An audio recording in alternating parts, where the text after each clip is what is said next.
नमस्कार दोस्तों, स्वागत है आपका आपके YouTube चैनल लेके आईडी स्टडी में। और मैं अजय कुमार फिर से आपकी सेवा में आ चुका हूँ।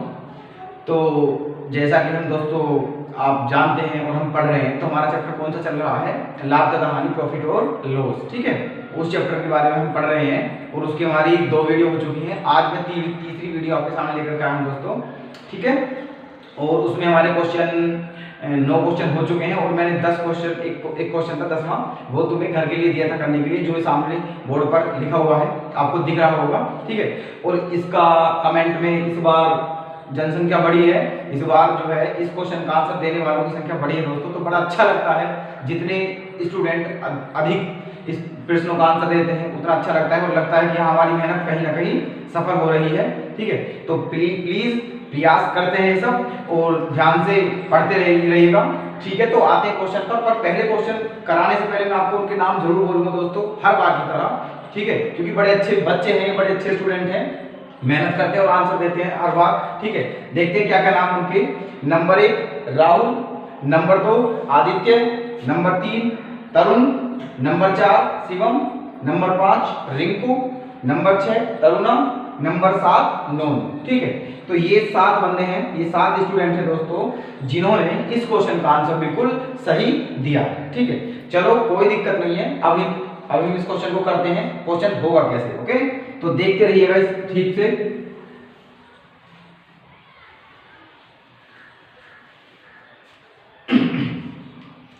ओके दोस्तों, चलते हैं अपनी वीडियो पर। ठीक है, चल देखना, एक कलम का विक्रय मूल्य 56 रुपए है। ठीक है, एक कलम का विक्रय मूल्य 56 रुपए है। अब विक्रय मूल्य जो होता है वो दोस्तों क्या होता है?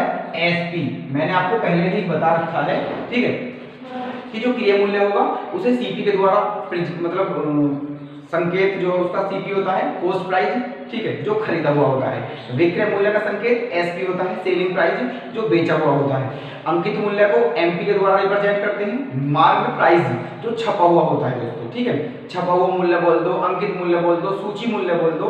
ठीक है, वो एमपी होता है, बात वही होगी। ओके, तो इसका विक्रय मूल्य क्या दिया है? 56 रुपए। एक कलम है और उसका विक्रय मूल्य 56 रुपए है। यदि उसका क्रय मूल्य तथा यदि उसका क्रय मूल्य बोले तो सीपी। ठीक है, और विक्रय मूल्य क्या था दोस्तों? एसपी, जो कि दिया हुआ है 56 रुपए। यदि उसका क्रय मूल्य, ठीक है, तथा लाभ प्रतिशत मतलब प्रॉफिट परसेंट, ठीक है, तथा लाभ प्रतिशत का संख्यात्मक मान एक समान हो, तो उस कलम का क्रय मूल्य कितना होगा? ठीक है, तो ये हमारा क्वेश्चन है। अब करते हैं इस क्वेश्चन को, बिल्कुल ध्यान से देखना है आपको। क्वेश्चन होगा कैसे? क्वेश्चन तो बेहद ही आसान होते हैं और बेहद ही इंपॉर्टेंट है। बस थोड़ी सी इनमें टेक्निक होती है दोस्तों, इनमें टेक्निक, वही टेक्निक समझनी है तो क्वेश्चन में कोई दिक्कत नहीं होती है। ठीक है, बस लैंग्वेज समझनी है क्वेश्चन की, बोल क्या रहे हैं, देखना क्वेश्चन कैसे करेंगे इस क्वेश्चन को। तो देखो दिया हुआ क्या है दोस्तों। अच्छा मेरी बात सुनो पहले। देखो, एक तो होता है क्रय मूल्य, जिसे क्या बोलते हैं? सीपी। ठीक है, एक होता है क्रय मूल्य, सीपी बोलते हैं जिसे, एक होता है विक्रय मूल्य, जिसे एसपी बोलते हैं। ठीक है, उसके बाद क्या है दोस्तों? प्रॉफिट परसेंट दिया हुआ है।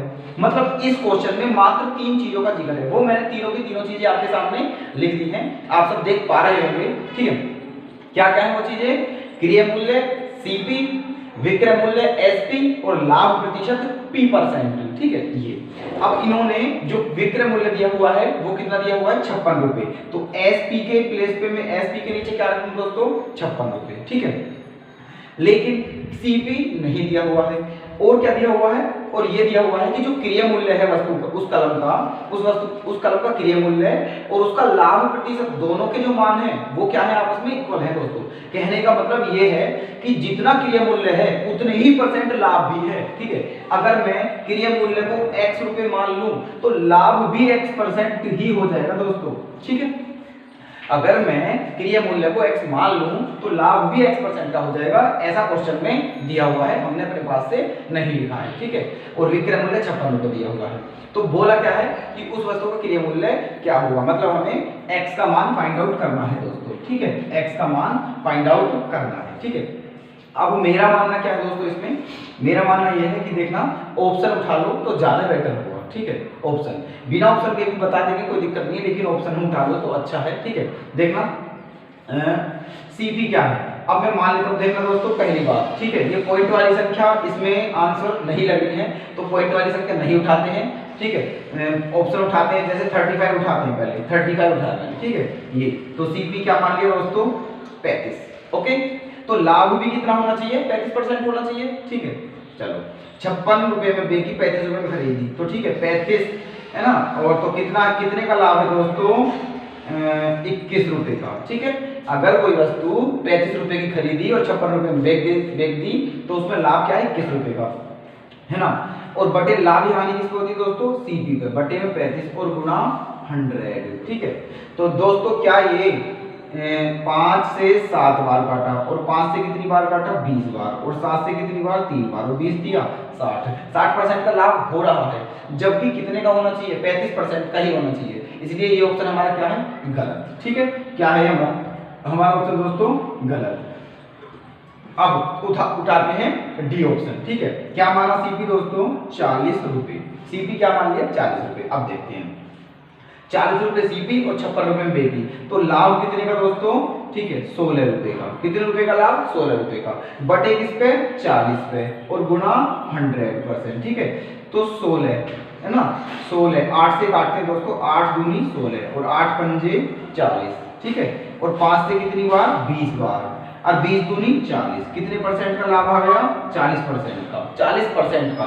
और क्रिया मूल्य क्या माना था, 40 क्रिया मूल्य माना और लाभ भी 40% आ गया, तो सीपी का और परसेंट जो लाभ प्रतिशत है उन दोनों का संख्यात्मक होना क्या है, इक्वल, इसलिए यही आंसर सही है, ठीक है। तो हमारा ऑप्शन कौन सा करेक्ट हो जाएगा, ऑप्शन डी करेक्ट हो जाएगा।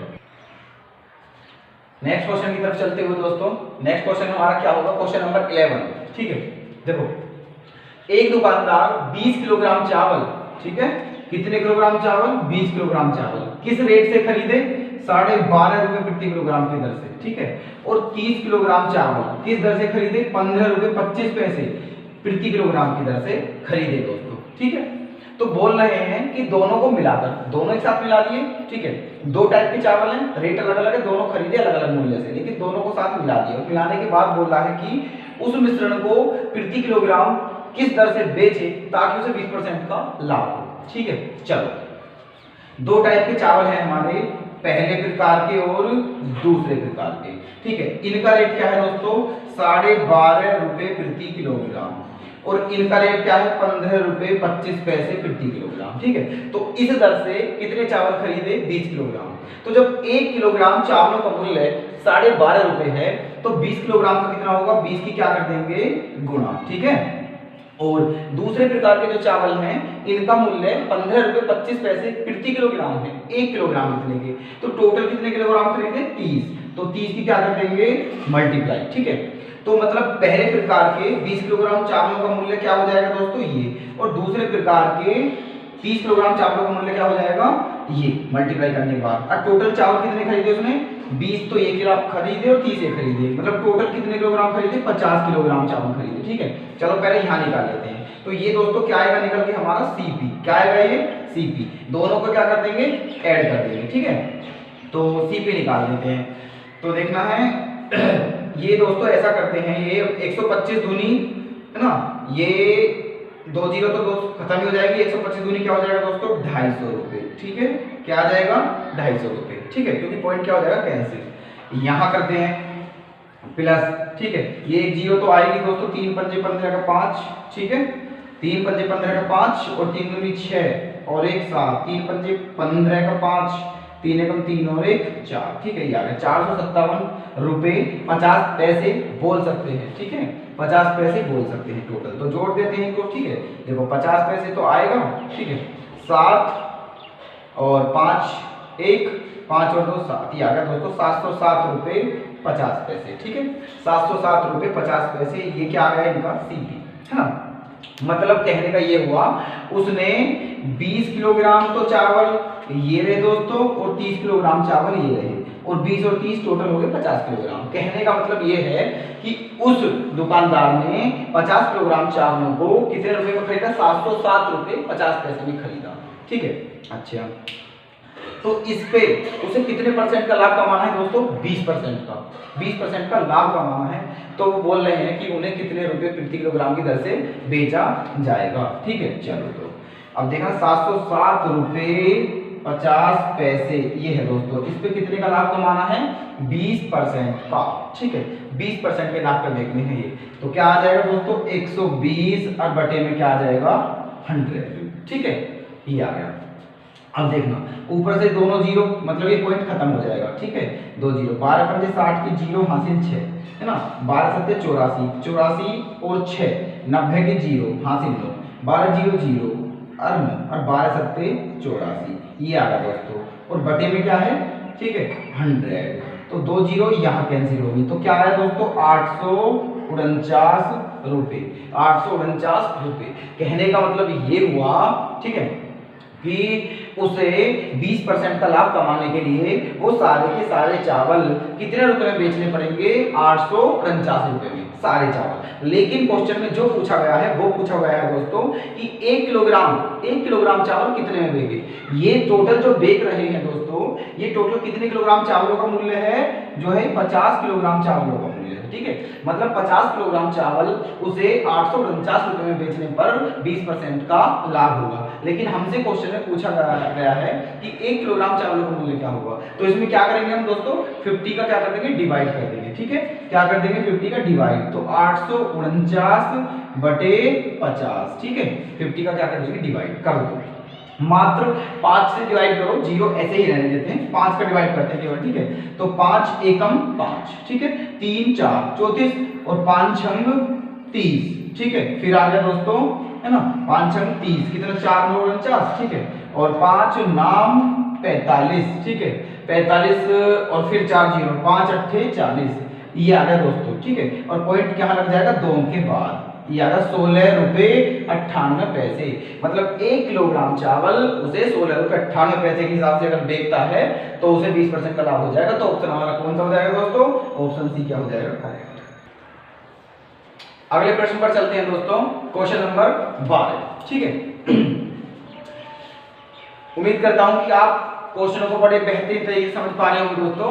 ठीक है, और बेहतरीन तरीके से बने रहिएगा हमारे साथ, और प्लीज हमारी वीडियो को लाइक करें, चैनल को सब्सक्राइब जरूर करते रहिए दोस्तों, और हमारी वीडियो को शेयर करते रहें ताकि हमारा और ज्यादा हौसला बढ़े। और हम आपको इतनी मेहनत कर रहे हैं, वैसे ऐसी बात नहीं है। ठीक है, हमारा ये मतलब नहीं है कि जितनी हमारी वीडियो ज्यादा से शेयर चाहे कुछ भी हो दोस्तों, लेकिन कंटिन्यू हमारी मेहनत चलती रहेगी। लेकिन अगर आप हमारा साथ देंगे तो हम और 2 गुनी 3 गुनी मेहनत और करेंगे दोस्तों, इसमें बिल्कुल भी दिक्कत वाली बात नहीं है। तो प्लीज थोड़ा ध्यान रखें। ठीक है, चलो आते हैं क्वेश्चन पर, है ना। तो क्वेश्चन क्या है हमारा दोस्तों? 30% तथा 10% क्रमिक बट्टे का समतुल्य बट्टा क्या होगा। कहने का मतलब ये है कि कोई वस्तु है, ठीक है, उसका कोई भी मूल्य है ना, उसमें दो बट्टे दे रखे हैं, 2 डिस्काउंट है दोस्तों, छूट, और वो भी कंटिन्यू। ठीक है, पहले कोई वस्तु है, उसका जो भी मूल्य है माना, ठीक है, उस वस्तु पे पहला डिस्काउंट कितने का है? 30% का। उसके बाद तुरंत दूसरा डिस्काउंट कितना है? 10%। ठीक है, तो 2 डिस्काउंट कंटिन्यू है। तो ये बोला गया है क्वेश्चन में कि 2 डिस्काउंट ना दे करके अगर एक ही डिस्काउंट दे दिया जाए तो वो कितना देना पड़ेगा। ठीक है, ये कहा गया है। अब दोस्तों क्वेश्चन में देखने से पता है क्या लगता है? ये लगता है कि 2 बट्टे दे दिए 30% और 10% के, तो 30 और 10 40, मतलब 40% है। ठीक है, तो एक ही बट्टा हम 40% में दे देंगे तो बात बन जाएगी। ऐसा नहीं होता है, ये क्रमिक बट्टे हैं दोस्तों, फर्क पड़ जाता है। क्यों पड़ जाता है? देखो, मानो 100 रुपए किसी वस्तु का, देखो मैं आपको इस क्वेश्चन को बिल्कुल विस्तार में समझा रहा हूं, प्लीज ध्यान देना। ठीक है, माना कोई वस्तु कितने रुपए की है? 100 रुपए की। उस पर पहला डिस्काउंट कितने का है? 30% का। पहला डिस्काउंट 30% का दे दिया दोस्तों। ठीक है, 30% का डिस्काउंट दे दिया, है ना। जब 30% का डिस्काउंट दे दिया मतलब 30% की छूट दे दी। आप ये जानते होंगे कि कोई भी वस्तु हो वो अपने आप में 100% ही होती है। ठीक है, तो ये 100 रुपए अपने आप में 100% है। अब इस पर 30% की छूट देने के बाद ये कितने की बची? 70% की। तो इसका क्या निकाल लेते हैं हम? 70%, क्योंकि 30% की छूट दे दी गई है। ठीक है, तो क्या आ जाएगा दोस्तों? 70 ही आ जाएगा। कहने का मतलब 100 रुपए की वस्तु थी, उस पर पहला डिस्काउंट 30% का देने के बाद वो वस्तु कितने की रहेगी? 70 की। ठीक है, अब दूसरा डिस्काउंट कितने का देंगे? 10% का। ठीक है, दूसरा डिस्काउंट, पहला डिस्काउंट 30% है, दूसरा 10% है। तो दूसरा डिस्काउंट 10% है। अब दिक्कत यहाँ है दोस्तों कि हम जो सोच जाते हैं वो ये सोच जाते हैं कि 10% का जो डिस्काउंट है वो भी 100 रुपये पर है, जबकि वो गलत बात है। अब जो दूसरा डिस्काउंट है वो 100 रुपये पर नहीं है, वो डिस्काउंट देने के बाद जो पहला मूल्य है उस पर है। मतलब अब जो डिस्काउंट देंगे 10% वो 70 रुपये पे देना है, ना कि 100 रुपये पे, ठीक है। यही फर्क पड़ जाता है, ठीक है, आंसर में। तो इसलिए दूसरा डिस्काउंट जो है दोस्तों वो 70 पर है। तो 70 का कितने रुपए का डिस्काउंट है? 10% का। तो 70 का 10% डिस्काउंट दीजिए तो 70 का क्या बचा? 90%, ठीक है। तो 2 जीरो ऐसे खत्म करने के बाद क्या आएगा? 63, ठीक है। तो जो वस्तु 100 रुपए की थी उस पे 2 डिस्काउंट कंटिन्यू दिए, 30% और 10%। तो उसके बाद वो वस्तु कितने की बची दोस्तों? 63 रुपए की, ठीक है। तो अब देखो 100 रुपए की थी और 63 में दे दी, तो दोस्तों कितने रुपए का फर्क पड़ रहा है? 37 रुपए का, 37, ठीक है। और 100 का 37 ही परसेंट होता है। 100 का जितना भी निकालोगे वो उतना ही परसेंट होगा। तो 37 रुपए की छूट मिल गई इसे, और 37 जो है 100 का 37 ही परसेंट है। तो दो छूट अगर 30% और 10% की ना दें, मात्र एक ही छूट दें, तो उसके बदले में कितने रुपए की छूट देनी पड़ेगी हमें? कितने परसेंट की देनी पड़ेगी? 37% की, ठीक है। तो हमारा आंसर ये हो जाएगा। एक तरीका मैं यहीं से बता देता हूं आपको, ये ऐसे नहीं करना है। देखो क्या करना है, 100 में से क्या घटाना है दोस्तों? 100 माइनस, ठीक है। 2 छूट हो, 3 हो, 4 हो, कितनी हो दोस्तों, उससे कोई फर्क नहीं पड़ना है, ठीक है। 100 रुपए में से अब 100 रुपए में से क्या करना है हमें, ठीक है, क्योंकि हमें समतुल्य बट्टा बताना है। समतुल्य बट्टा, इसको तुम इसका फॉर्मूला मान सकते हो, ठीक है, इसका सूत्र भी मान सकते हैं इसे। तो इसका समतुल्य बट्टा, तो 100 माइनस क्या करना है? 100, पहला बट्टा कितने का? 30% का, तो बचा क्या? 70%, ठीक है। दूसरा बट्टा 10% का, तो 10% क्या बचा? 90%, ठीक है। 2 और 2 4 जीरो से 4 जीरो खत्म होंगे दोस्तों। 9 7 63, 100 में से 63 जाने के बाद क्या बचा? 37। यही हमारा आंसर होगा, option D is correct. Next question पर चलते हैं दोस्तों।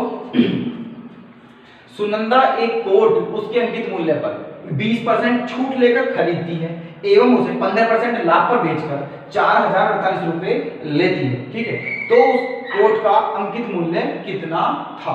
ओके, तो देखना, सुनंदा ने अंकित मूल्य पर कितने परसेंट की छूट लेकर खरीदा? उसे 20% की छूट पर। अब दोस्तों हमें अंकित मूल्य को क्या बोलते हैं? हम एमपी मार्क वाइज पहले बता चुका हूं सब कुछ, इसमें किसी को भी कोई डाउट नहीं होना चाहिए, ठीक है।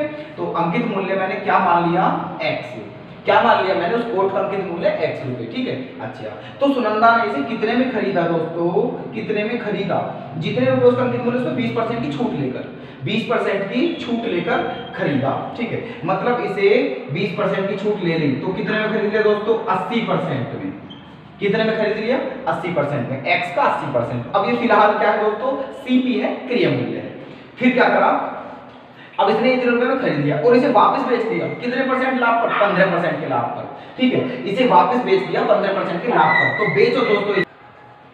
हाँ, तो दोस्तों हम कहाँ थे? हम थे कि क्या कहते हैं, उसने जो मतलब अंकित मूल्य वो x माना, उस अंकित मूल्य पर 20% की छूट लेकर कोट को खरीद लिया सुनंदा ने, मतलब x का 80% ये खरीद लिया। अब इसको बेचती है वो, और कितने परसेंट लाभ कमाती है? 15% का। तो दोस्तों 15% लाभ पर बेचो इसे, तो क्या हो जाएगा? 115/100, ठीक है।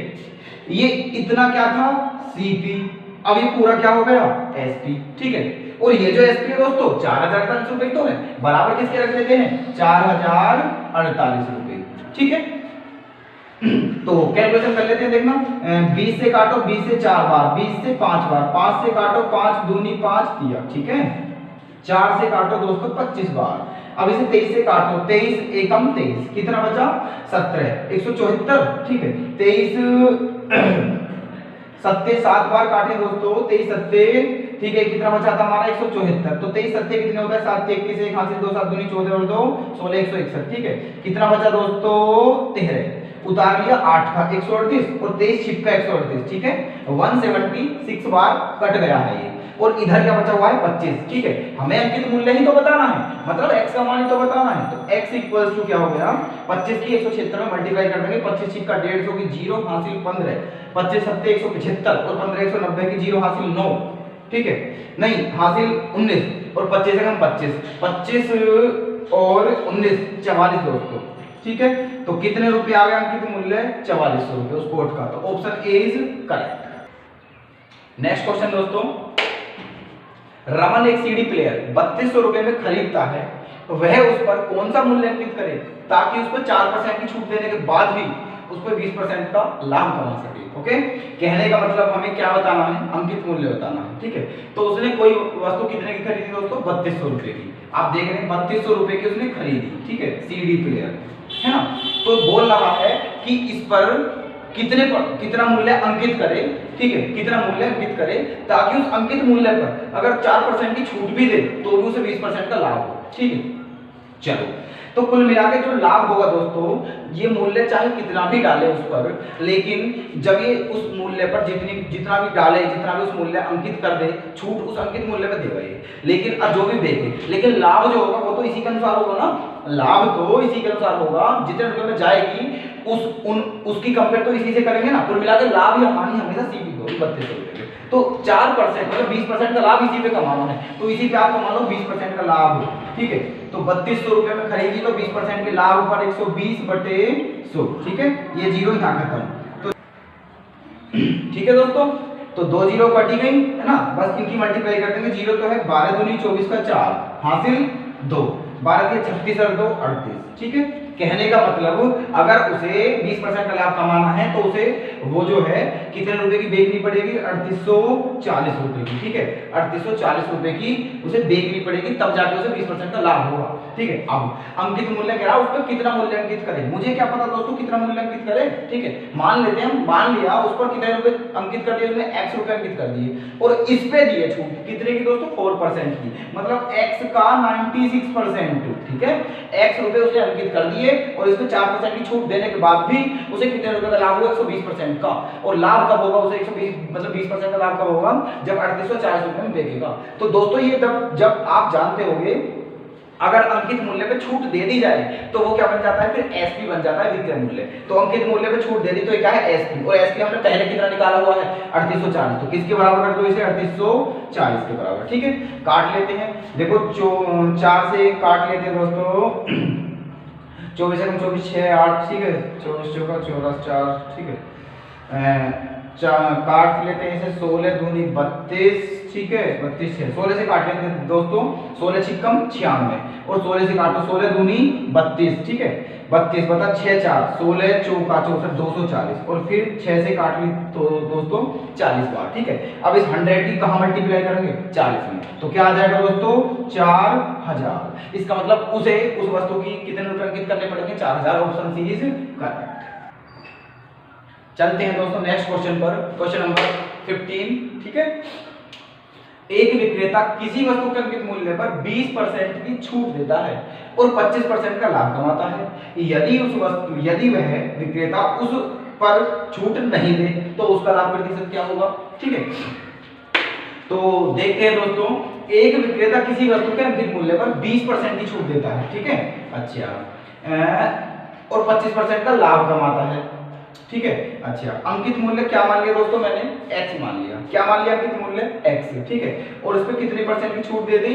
ठीक है, एक छूट ऐसा छोड़ो दोस्तों, x मत मानो, बेशक 100 मान लो, मान लिया उस वस्तु का जो अंकित मूल्य है दोस्तों कितना है, 100 रुपए। ठीक है, अच्छा, एक विक्रेता किसी वस्तु के अंकित मूल्य पर 20% की छूट देता है और 25% का लाभ कमाता है। ये 100 रुपए उसका अंकित मूल्य है और 20% की क्या दे दी उसने दोस्तों, छूट, तो इसका मतलब 80।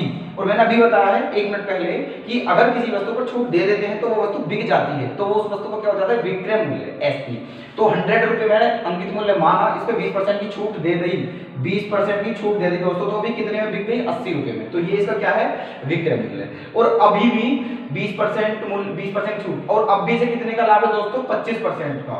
इसे अब भी कितने का लाभ है, 25% का। तो सीपी निकाल लो, सीपी बराबर क्या होता है, एसपी गुणा 100 और बटे 125। ठीक है, तो देखो 25 पंजे और 25 चौका, 5 से कितनी बार, 16 बार, 16 चौका 64। ठीक है, तो उस वस्तु का क्रय मूल्य कितना आ गया दोस्तों, 64 रुपए। ठीक है, आगे, यदि वह उस वस्तु पर छूट ही ना दे तो उसे कितना लाभ होगा, मतलब छूट ना दे दोस्तों, मतलब 100 रुपए में ही बेचे तो उसे कितने का लाभ होगा, जो 100 रुपए में बेचे, जबकि खरीदी कितने की है, 64 की, तो कितने का लाभ है दोस्तों। ठीक है, ये बैठ रहा है आपका 36, ठीक है, 36 रुपए का लाभ। किस पे दोस्तों? सीपी पे। सीपी कितना है? 64 और गुणा क्या दोस्तों? 100। ठीक है, 4 से काटा 9 बार, 4 से काटा 16 बार, 4 से 4 बार, 4 से 25 बार। ठीक है, 25 निम्मा 225 बटे 4। ठीक है, 4 पंजे 20, 2 4 छिंग 24, 1.25। ठीक है, ये लाभ आ गया दोस्तों, 56.25% का लाभ आ जाएगा। ऑप्शन ए क्या हो जाएगा दोस्तों? करेक्ट।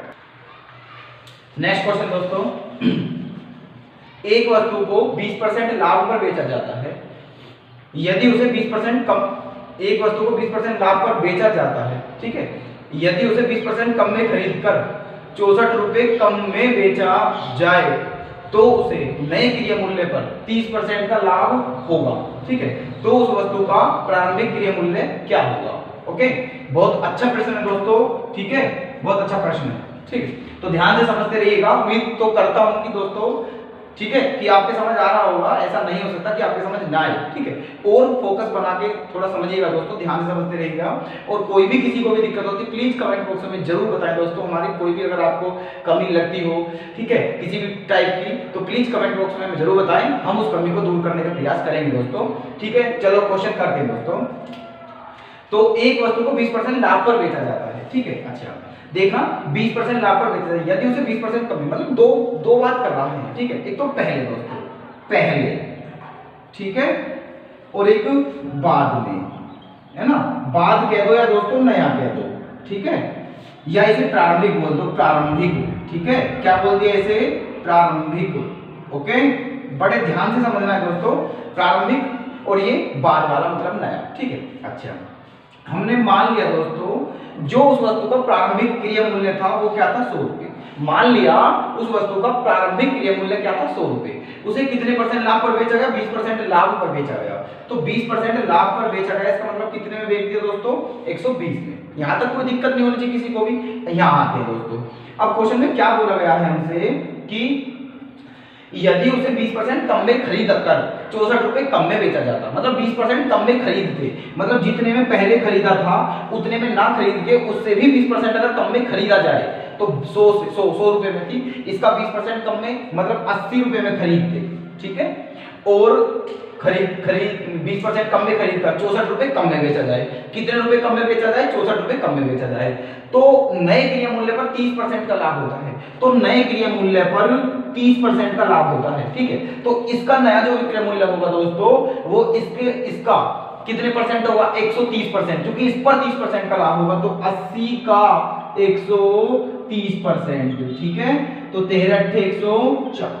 ठीक है, कहने का मतलब नया विक्रय मूल्य क्या है दोस्तों? हमारा 104 रुपए में बेच दिया उसने। ठीक है, और अब ये क्या बोला था इसने यहाँ कि 20% कम में खरीद कर 64 रुपए कम में बेचा जाए, 64 रुपए कम में बेचा जाए। कहने का मतलब जितने रुपए में पहले बेचा था, अब जो बेचा है वो उससे पहले से कितने रुपए कम है दोस्तों? 64 रुपए कम है। मतलब पहला विक्रय मूल्य क्या है? 120 रुपए, और अब का विक्रय मूल्य क्या है? 104 रुपए। और क्वेश्चन में बोला गया है कि ये जो विक्रय मूल्य है पहले से कितना कम है दोस्तों? 64 रुपए। लेकिन क्या देखना ये कितना कम है दोस्तों?